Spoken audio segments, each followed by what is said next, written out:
तो अभी हम यूनिट 12 पीटर बर्जर का कर रहे हैं। तो बेसिकली हमारे बुक में 3 डिस्कशन किया गया है। मॉडर्न थिंकर्स पे आप कह सकते हो, 3 क्लासिकल थिंकर पे, दरखाइम, वेबर एंड मार्क्स। और यहाँ पे पीटर बर्जर के बारे में हम बात कर रहे हैं, ग्रिड्स के बारे में हम बात करेंगे और स्ट्रॉस के बारे में भी बात करेंगे अगर पॉसिबल हो पाए आपके एग्ज़ाम से पहले। तो अगर हम इनकी थ्योरीज और आइडियाज़ को समझना चाहें तो इनकी सारी थ्योरीज और आइडियाज़ को, जो बुक है जिसका नाम है सोशल कंस्ट्रक्शन ऑफ रियलिटी, 1966 में पब्लिश हुई थी, जिसमें थॉमस ल्यूकमैन भी वर्क किए थे साथ में, मतलब बर्जर एंड ल्यूकमैन दोनों साथ में वर्क किए थे और ये बुक आई थी।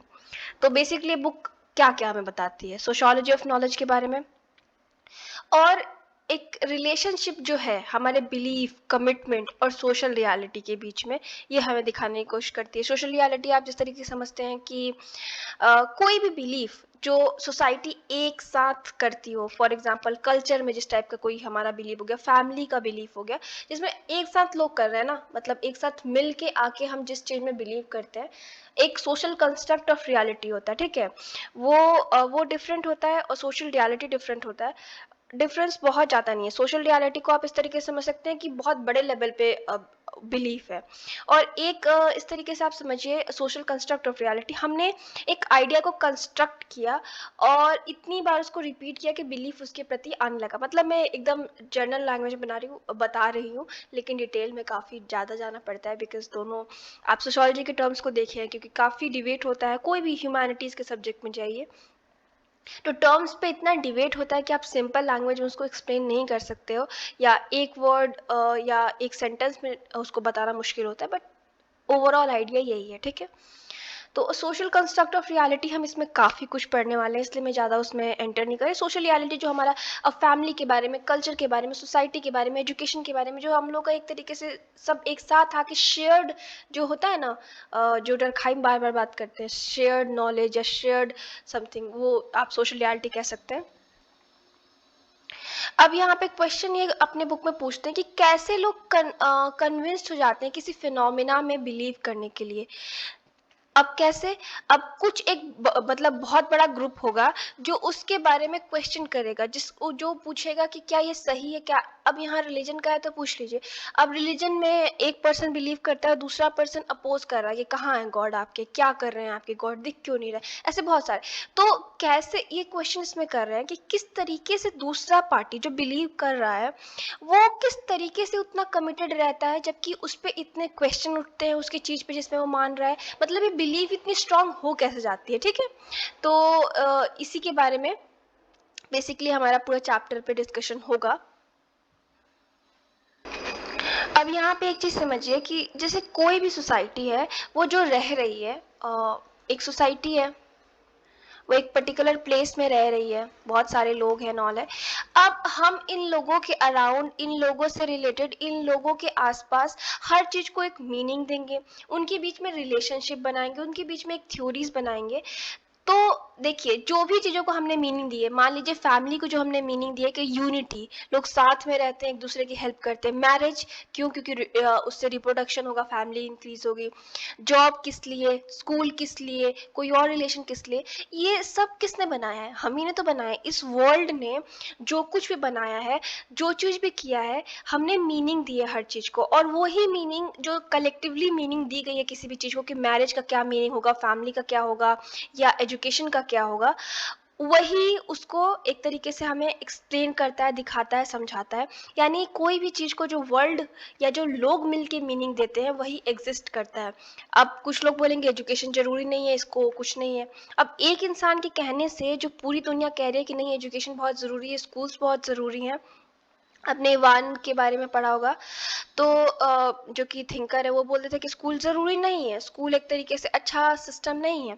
लेकिन पूरी दुनिया बिलीव करती है कि नहीं, एजुकेशन और स्कूल होना चाहिए, तो हम मानते हैं ना, हम बिलीव करते हैं ना। चाहे आप एक इंसान भले ही उस चीज़ को मना कर दे, लेकिन पूरी समाज, पूरे लोग जब उस चीज़ को बिलीव करते हैं, तो कहीं ना कहीं वो रियलिटी बन जाती है। कहने का तात्पर्य यही है। यहाँ पे हमें बर्जर अपना एक उनका कोट है, आप याद कर ले तो बहुत अच्छा होगा, कोट करेंगे तो नंबर अच्छे मिलेंगे। Society is product of man, it has no other be. Society में नहीं दिखेगी, आप हर एक्शन करते हो उसका कोई मीनिंग होता है। आप पढ़ने गए उसका एक मीनिंग है, आप पढ़ के कुछ बनना चाहते हो उसका कुछ मीनिंग है, आप नहीं बन पाए उसका भी मीनिंग है, और आप क्या क्या कर सकते हो एक इस सोसाइटी में फिट होने का, उन सब के पीछे एक मीनिंग है, और सबके पीछे एक सिस्टमैटिक प्लानिंग है। और ये सब चीज़ हमने क्रिएट किया है, और सोसाइटी हमारी द्वारा क्रिएट की गई है, कोई इसको और क्रिएट नहीं किया है। ठीक है,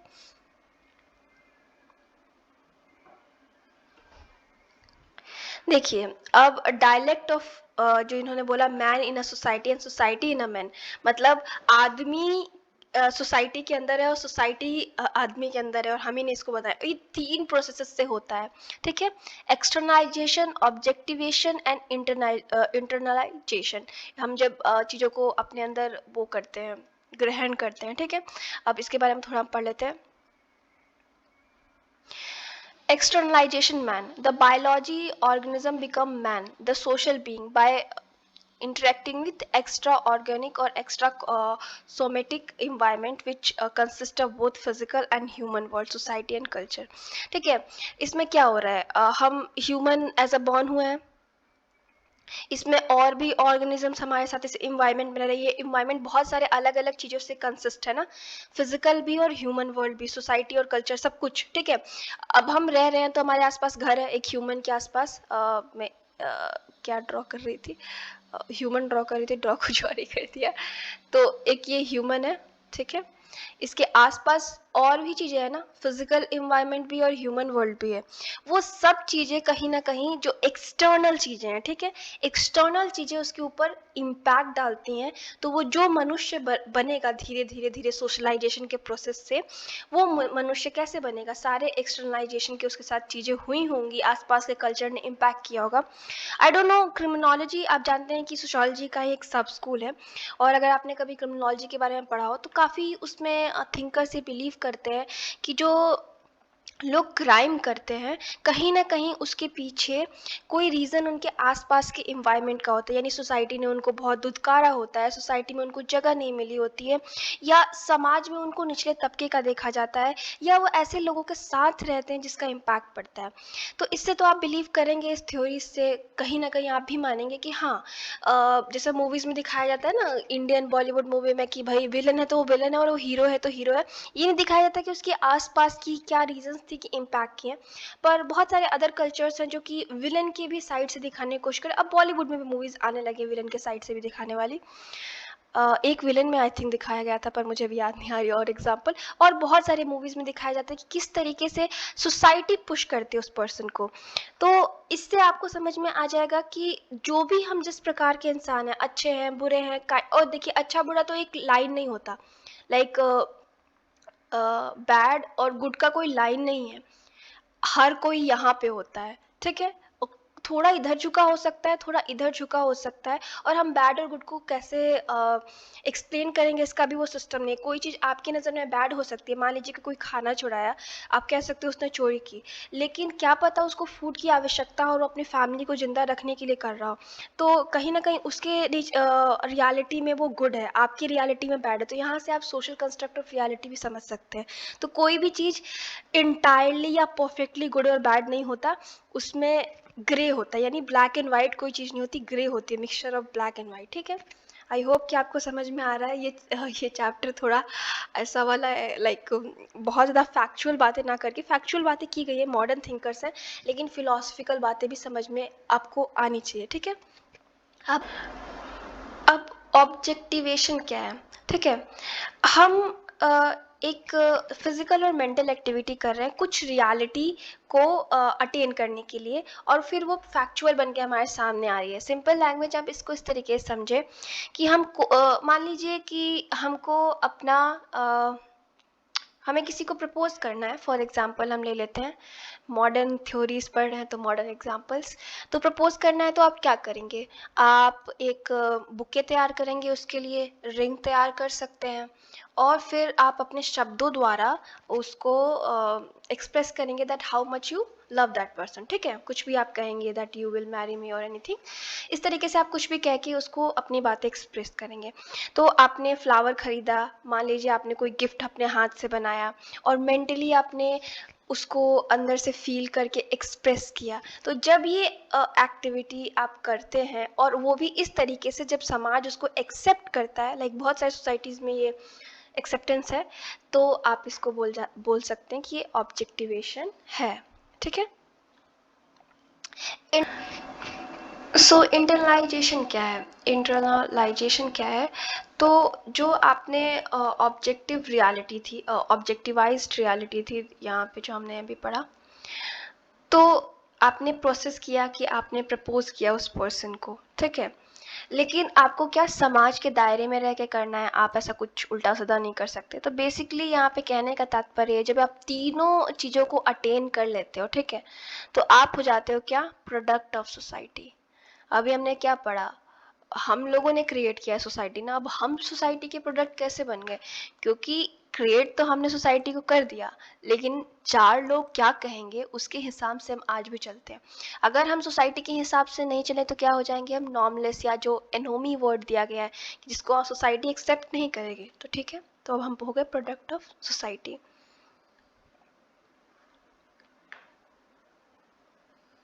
अब प्रोसेस ऑफ सोशलाइजेशन आप जानते हैं, बहुत इंपॉर्टेंट है। अगर नहीं जानते कि सोशलाइजेशन क्या है तो मैंने वीडियो अपने एक 5 मिनट सोशोलॉजी में बना रखा होगा, उसकी प्लेलिस्ट में आप देख सकते हैं।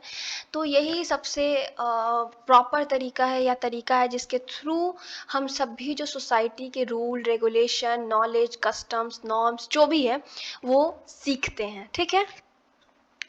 हम लर्न करते हैं, जो इंडिविजुअल हमारे आसपास हैं, जो कल्चर में बिहेव कर रहे हैं, सोसाइटी हमें जो भी सिखा रही है उससे सीखते हैं, उसको मीनिंग देते हैं, ठीक है। अब इस सब हमने समझ लिया। अब इससे हम समझेंगे कि यही कॉन्सेप्ट वो रिलीजन में बिलीव करते हैं, ठीक है। तो he says that the society impose upon the discrete experience and meaning of individuals meaningful order for which uses the term nomos, ठीक है। अब यहाँ पे बर्जर हमें बता रहे हैं कि सोसाइटी जो भी मीनिंग है, जो भी हमें सिखाती है, जो भी हम पे इम्पोज करती है, और इसको हमें दो टर्म नोमोज और कॉज। देखिए जो बर्जर का कॉन्सेप्ट या अंडरस्टैंडिंग है रिलीजन के बारे में, वो कहाँ से आती है? वो दो टर्म हमें एक्सप्लेन करते हैं, एक नोमोस, एक कॉस्मोस। नोमोस क्या होता है? सिंपली समझिए, तो जो भी हमने सोसाइटी ने हम पे इम्पोज किया है, जो सोसाइटी ने कहा है वही चार लोग, ठीक है, सोसाइटी के वो चार लोग क्या कहेंगे और समाज के वो लोग क्या सोचेंगे, यानी जो रूल एंड रेगुलेशन हमारे लिए बनाए गए हैं। इसके अलावा भी देखिए कुछ पॉजिटिव, देखिए हमेशा हम नेगेटिव नहीं देख सकते सोसाइटी के, कुछ अच्छे भी होते हैं। अब जैसे सोसाइटी हमें बताता है कि हमें हर किसी के साथ काइंड रहना चाहिए, हमें दान दया करनी चाहिए, तो ये सब चीज़ें भी हैं। लेकिन बहुत सारी चीज़ें जो इम्पोज करता है, जो हमें फॉलो करनी पड़ती हैं, ठीक है, that is nomos. And Cosmos क्या? सिंपल भाषा में यूनिवर्स, ठीक है, हमारे अराउंड दुनिया। ये दुनिया परमानेंट तो है, कॉस्मोस परमानेंट तो है, लेकिन जो हम हैं इसकी एक तरीके से बोले तो इसको हम समझ नहीं सकते, यानी हमारे दो चीज़ों के बीच में रिलेशन समझना है, नोमोस एंड कॉस्मोस। नोमोस क्या? जो रूल एंड रेगुलेशन सोसाइटी ने हम पे बनाया, जो हमें फॉलो करना है। कॉस्मोस क्या? ऐसा दुनिया जो उसके आसपास क्रिएट की गई है, हम ह्यूमंस के आसपास क्रिएट की गई है, जो परमानेंट है, लेकिन हम उसे फिर भी समझने में कहीं ना कहीं पीछे रह जाते हैं, समझ नहीं पाते, क्योंकि वो इतनी रहस्यमयी है, ठीक है। मैंने बोला था इस चैप्टर में बहुत फिलॉसफी है, और आप उसी को देख के मतलब बहुत ज़्यादा फैक्चुअल वो मत समझिएगा। और बहुत सारे केसेस में नोमोस जो है वो अगर मतलब स्टेबल रहे, तो कहीं ना कहीं वही चीज़ों को बनाता है, या रूल एंड रेगुलेशन। इसको इस तरीके से समझिए कि अगर हम धर्म को मानते हैं तो उसके पीछे नोमोस तो है, यानी सोसाइटी कहीं ना कहीं हम पे उसको मानने के लिए एक तरीके से कह रही है, और दूसरा ये रीज़न है कि एक हिस्टोरिकल एफर्ट है ह्यूमन बींग का, ठीक है। तो अब देखिए बर्जर हमें यहाँ पे क्या एक्सप्लेन कर रहे हैं।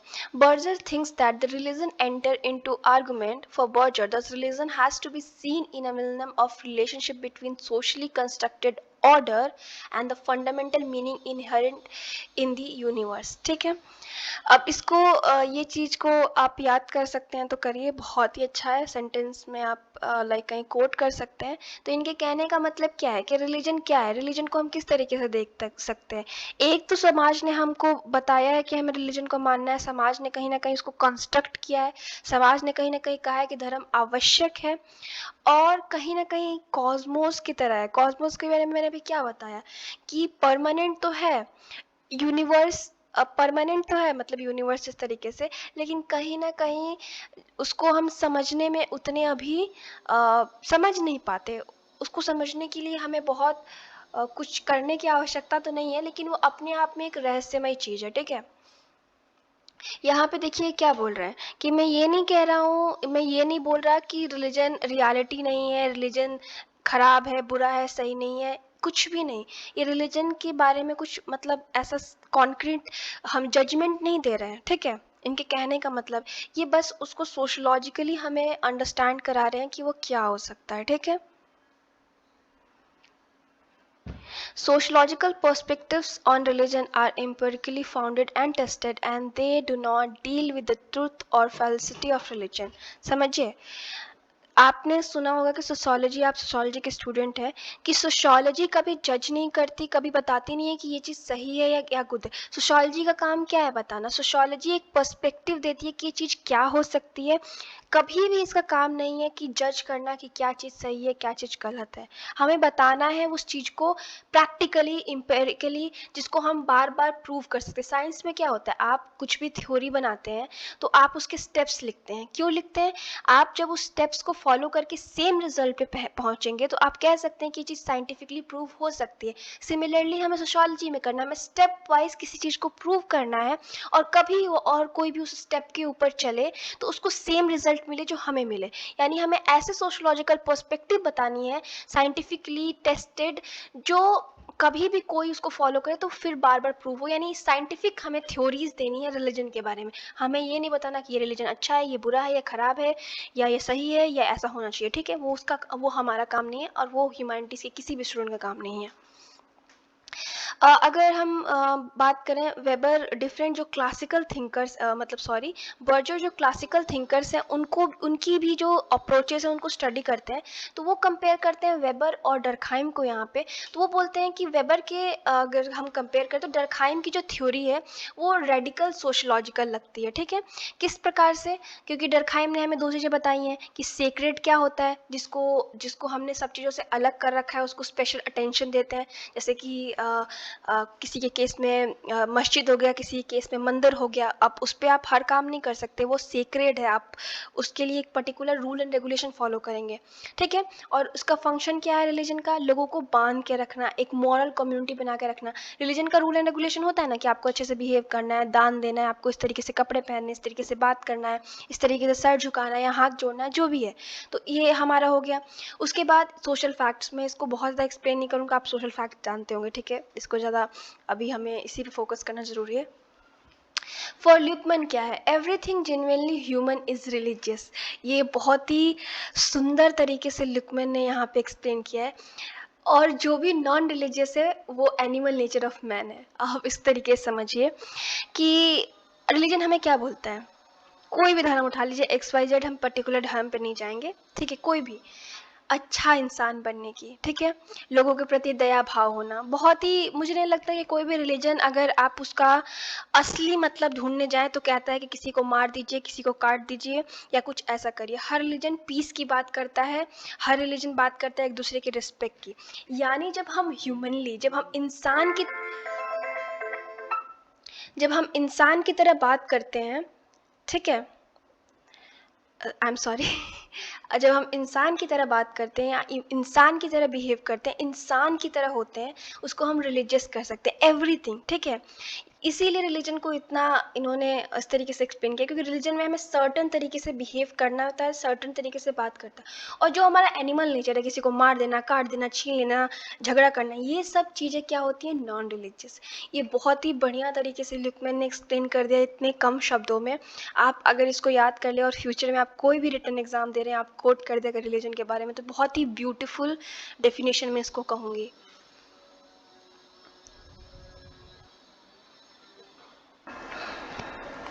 ठीक है, यहाँ पे हमें बर्जर एक डेफिनेशन देते हैं रिलीजन का कि ह्यूमन एंटरप्राइज है और एक कॉस्मिक सेक्रेड मोड है। ठीक है, इसको मैं आगे एक्सप्लेन कर देती हूँ आपको। सेक्रेड यहाँ पे क्या है? ऐसी चीज़ मिस्टीरियस या कोई ऐसी ऑसम ब्यूटीफुल पावर जो हम जानते नहीं, पहचानते नहीं, वो सेक्रेड है। It is other than human being and at the same time it is related to them.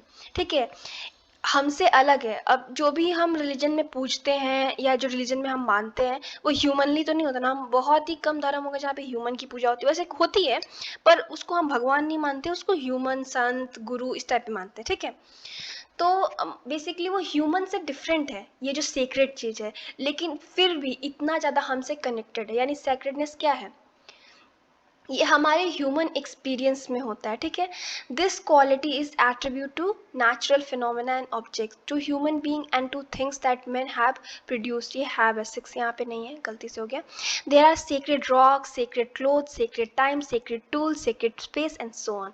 ठीक है, अब ये जो हमारे ह्यूमन, ये कहीं सेक्रेडनेस या कोई पवित्र जो चीज़ें हैं वो कोई पर्टिकुलर चीज़ को हम देते हैं ना, तो ये हमारे एक्सपीरियंस में है। तो हम किसी चीज़ को भी पवित्र बोलते हैं। किसी धर्म में पत्थर हो सकता है, किसी धर्म में कपड़े हो सकते हैं, कोई रंग हो सकता है पवित्र, कोई टाइम जैसे कि मुहूर्त लोग देखते हैं वो टाइम पवित्र हो सकता है, कोई टूल पवित्र हो सकता है, कोई जगह पवित्र हो सकता है। जैसे लोग मक्का मदीना जाते हैं तो कोई 4 धाम की यात्रा जाते हैं, तो हम उसको मीनिंग दे रहे हैं, वो हमारे एक्सपीरियंस में हमसे अलग होते हुए भी वो सेक्रेड पवित्र चीज़ हमसे इतना कनेक्टेड है। ठीक है, बहुत ज़्यादा फिलोसफिकल है। अगेन मैं आपको याद दिला रही हूँ, प्लीज़ बहुत ही ऑब्जेक्टिव, मतलब आप इसको फिलोसफिकली ब्रेन से समझने की चाकर कोशिश कीजिएगा।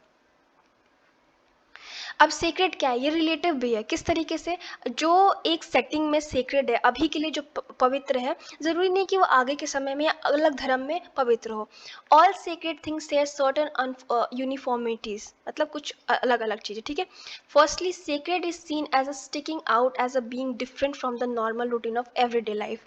ठीक है, कोई भी चीज़ जो सेक्रेड आपके धर्म में है, मेरे धर्म में है और किसी और के धर्म में है, वो एवरीडे की चीज़ों से अलग होगा। ठीक है, वो एवरीडे के रूटीन से अलग होगा, एक डिफरेंट चीज़ होगी और वो समय के साथ जो पवित्र है वो बदलता जाएगा।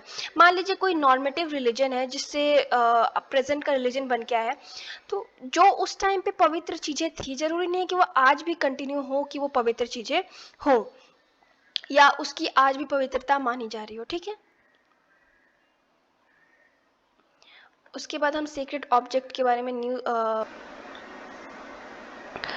आपको जिस तरीके से पता है कि हमने सेक्रेड और नॉन सेक्रेड या जो चीज़ पवित्र नहीं है उन दोनों को अलग अलग चीज़ों में हमने बांट रखा है। ठीक है, और जो चीज़ एक्स्ट्रा ऑर्डिनरी है या उसके साथ एक डेंजरस चीज़ें भी हैं। ठीक है, अब मान लीजिए कि कोई चीज़ को हमने पवित्र माना और उसको, मान लीजिए कोई गॉड है, उसकी हम पूजा करते हैं तो हमने पवित्र माना, उसको हर चीज़ों से अलग किया। ठीक है, तो कहीं ना कहीं अगर हमने उस तरीके से रिचुअल नहीं किया तो एक फियर हमारे अंदर होता है ना कि हमें कुछ नेगेटिव व्यूज का मिल सकता है, यानी हमें कुछ ऑपोजिट भी मिल सकता है। People confront sacred as immensely powerful reality other than themselves. वो हम सेक्रेड पवित्र चीज़ों को ऐसी रियलिटी या ऐसी पावरफुल रियलिटी के रूप में देखते हैं जो हमसे बहुत ज़्यादा ऊपर है। ठीक है, और कहीं ना कहीं वही उनके जीवन में एक मीनिंग एंड ऑल देती है।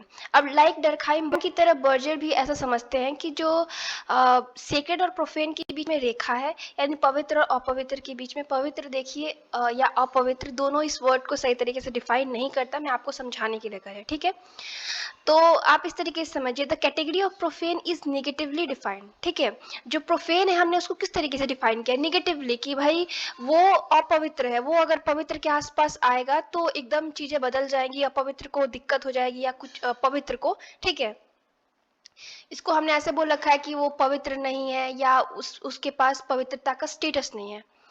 लेकिन डर्कहाइम ने इतना नेगेटिवली इसको डिफाइन नहीं किया है प्रोफेन को। उन्होंने बोला है कि देखिए, एक तो पवित्र चीज़ है जिसकी हम पूजा कर रहे हैं, वो सब चीज़ें जो पवित्र नहीं है, जिसकी हम पूजा नहीं कर रहे हैं या जो एवरीडे लाइफ में हमारे काम आती है, हम उसको बोल सकते हैं कि वो प्रोफेन है। ठीक है, और ऐसा भी हो सकता है कोई चीज़ प्रोफेन है, यानी जो हमारे एवरीडे की चीज़ में काम आ रही है, बर्तन कोई हो गया, हम उसे पवित्र तो नहीं कह रहे, तो कभी वो अगर एक्स्ट्रा ऑर्डिनरी चीज़ के साथ मिल गई, बहुत सारे रिलीजन में ऐसा केस हमें देखने को मिलता है, तो वो भी उसके पास भी चांसेस है कि वो पवित्र हो सकती है। इसका ऑपोजिट भी हो सकता है कि प्रोफेन और सेक्रेड अगर मिल गए, तो जो प्रोफेन यानी जो सेक्रेड यानी जो पवित्र चीज़ है वो प्रोफेन बन जाए, वो कॉमन बन जाए या समय के साथ कॉमन बन जाए, ठीक है। तो इस तरीके से भी आप इसको समझ सकते हैं। तो बेसिकली इसका इन सब का निचोड़ क्या हुआ, कंक्लूजन क्या हो गया कि रिलीजन हमें बताता है कि यहाँ पे कुछ डेंजरस, कुछ खतरनाक पावर भी हैं जो सीक्रेट ऑब्जेक्ट के अंदर होते हैं। अगर हम उसको अच्छे से ट्रीट नहीं किए तो क्या हो सकता है कि वो जो सीक्रेट पावर का, यानी जो भी हमारे देवता हैं, अल्लाह हैं, जो भी इनका हाथ हमारे ऊपर है, वो हट सकता है अगर हमने तरीके से नहीं किया। वो हमसे अपनी कृपा हटा सकते हैं, ठीक है, या हम उनसे जो कनेक्शन है सीक्रेट पवित्र चीज़ों से वो खो सकते हैं, और फिर क्या होगा, हमारे जीवन में कियोस आ जाएगा। एक और पॉइंट यहाँ पे आप समझने का प्रयास करिए कि हर सोसाइटी में कॉस्मोस, यूनिवर्स को हम पवित्र या सेक्रेड नहीं मानते, ठीक है। एग्जाम्पल मॉडर्न सोसाइटी का ले लीजिए, यहाँ पे बहुत सारे तरीके अटेम्प्ट हुए हैं कि हम सेकुलर कर दें कॉस्मोस को, यूनिवर्स को हम पवित्रता से हट के देखें, ठीक है। Modern science has played crucial role in process. Modern science से हम जिस तरीके से समझ सके हैं कि यूनिवर्स को हम समझ चुके हैं। आपने जानते होंगे कि जब विश्व की शुरुआत हुई थी तो साइंस ऐसा था नहीं। विश्व की मतलब ह्यूमैनिटी की जब शुरुआत हुई थी तो साइंस ऐसे रूप में नहीं था। तो जो भी हमारे आसपास भी होता था, पहाड़, पत्थर, फूल, चांद, सूरज, हम सब चीज़ की पूजा करते थे, उसको सेक्रेड मानते थे। जैसे जैसे साइंस थोड़ा प्रोग्रेस हुआ, हम समझने लगे कि वो सब चीज़ें क्या है, तो वो जो सीक्रेट का रेल्म है, जो पवित्रता वाला जो हमने एक सेक्शन बनाया हुआ है अपने दिमाग में या अपने सोसाइटी में, वो कहीं ना कहीं कम होने लगा और कॉस्मोस की इम्पोर्टेंट भी कम होने लगी। अंटिल 1980 से हम देखते हैं कि साइंटिफिक कॉन्सेप्ट्स बहुत ज़्यादा आने लगते हैं, और जो गॉड का जो डेफिनेशन है मॉडर्न ज़माने में, भगवान, अल्लाह, जो भी है, जीसस, उसका कहीं ना कहीं थोड़ा सा कम होने लगा। और इस बात को सेक्युलराइजेशन थीसिस में अपने बुक में बर्जर ने जिसका नाम है the social reality of religion, उसमें बताने की कोशिश, समझाने की कोशिश की है। इस बुक में सेक्युलराइजेशन थीसिस में बताया है दो इंपॉर्टेंट कंट्रीब्यूशन। फर्स्ट, वेबर्स की जो थीसिस है रैशनलाइजेशन ऑफ वर्ल्ड पे, the world of white fairies, यानी गॉड और डीमन की जगह कौन ले रहा है, world of white coats, laboratory man, scientist, doctors and all, ठीक है। अब इस पॉइंट को समझ लेते हैं। फर्स्ट ऑफ ऑल, बर्जर ने सेक्युलराइजेशन थीसिस में बताया दो इंपॉर्टेंट चीज। फर्स्ट, उन्होंने वेबर की जो थीसिस है बताई कि वर्ल्ड रैशनलाइज हो रहा है किस तरीके से, साइंस से, कैपिटलिज्म से। अब हम उतना गॉड, डीमंस में विश्वास को छोड़ के हम ज़्यादातर साइंस की तरफ बढ़ रहे हैं, साइंटिफिक वर्ल्ड हो रहा है, ठीक है। वेबर के अलावा बहुत सारे थिंकर्स लाइक मॉर्टन, मार्टिन, ये सब लोग बोलते हैं कि जो बहुत सारे धर्म हैं, जूडिज्म, क्रिश्चियनिटी, प्रोटेस्टेंटिज्म, इन लोगों ने कहीं ना कहीं खुद के डिक्लाइन में खुद ही हाथ दिया। किस तरीके से, इन लोगों ने सुपर नेचुरल को, या जो हमारा गॉड के प्रति जो कनेक्शन है, या जो भी गॉड के प्रति रिचुअल एंड ऑल वगैरह जो भी होती है, उसको प्रिडिक्टेबल, लिमिटेड और इस तरीके से बना दिया कि रैशनल थिंकिंग, साइंस, टेक्नोलॉजी ने उस चीज़ को उत्तर देती गई कि जो हम कई बार जिस चीज़ों को लेके कंफ्यूज थे, कहीं ना साइंस ने उसको सॉल्व कर दिया। कैपिटलिज्म की वजह से इंसान इतना बिजी हो गया, इस तरीके का साइंटिफिक वर्ल्ड क्रिएट हो गया कि उसके पास अब इतना ज़्यादा समय नहीं है कि गॉडली या इस टाइप की चीज़ों में अपने आप को इन्वेस्ट कर पाए, ठीक है।